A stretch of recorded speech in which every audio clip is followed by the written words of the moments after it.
tayo today ng kakaiba. Adobong macaroni.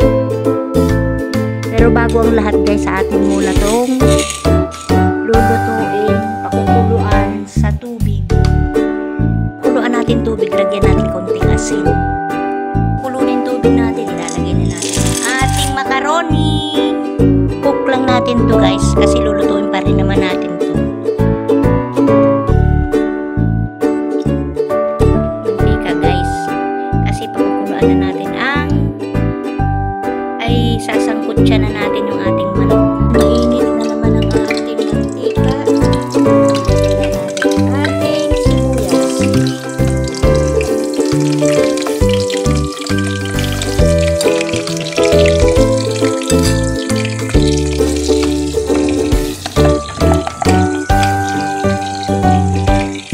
Next ang bawang.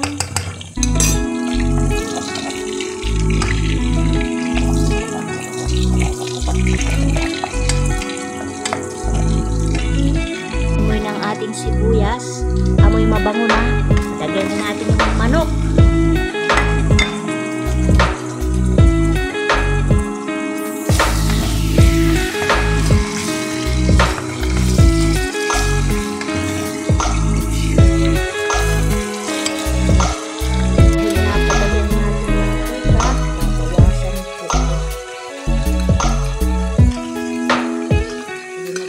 Sobrang mantika, napadami ako guys.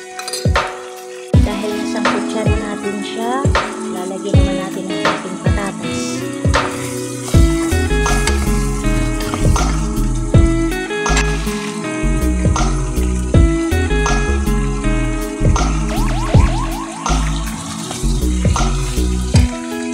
Ang soya sauce.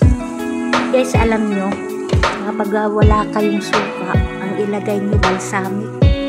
Kasi ginamit ko to guys, balsamic. Ang sarap guys ng lasa kasi manamis-namis siya eh. Tapos, di ba adobo? Manamis-namis siya, tapos maasim-asim.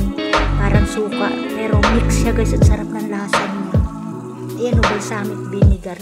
Ang sarap ng resulta ng lasa ng adobo nyo. Tapos, paminta.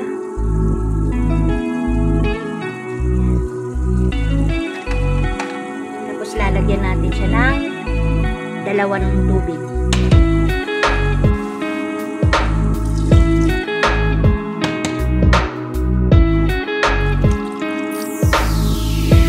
Kukuluin natin yan guys hanggang sa maluto yung manok. Tapos saka natin lalagay yung ating macaroni.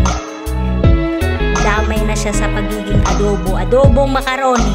Takpan natin at wait natin na kumulo ng mga 10 to 15 minutes. Kukulo na guys ang ating adobo. Paigahin lang natin ng konti bago ko ito isama. Kailangan timpladong masarap na yung adobo nyo bago nyo ilagay ito para wala na kayong problema. Dahil luto na to guys, ilalagay na natin itong ating, isama ko na rin yung sabaw.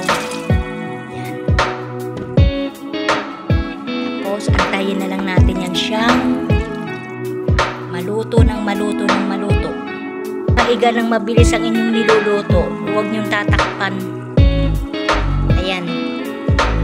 Inintay ko siyang umiga or mag-dry para ng konti lang. Huwag masyadong dry kasi masarap yung sabaw niya eh. I mean yung pinaka-sauce niya. Adobong macaroni. Tingnan niyo guys. Malapit na siyang ma-dry. Kapag na-dry siya ng konti, ay perfect. Guys, dry na siya guys. Tapos tinikman ko ang sarap ng lasa. Kaya huwag nyong aalatan ha. Dapat tansyahin nyo kasi nakasalalay. Hindi nyo na mapapalitan kapag maalat yan. Thank you guys for watching. Bye!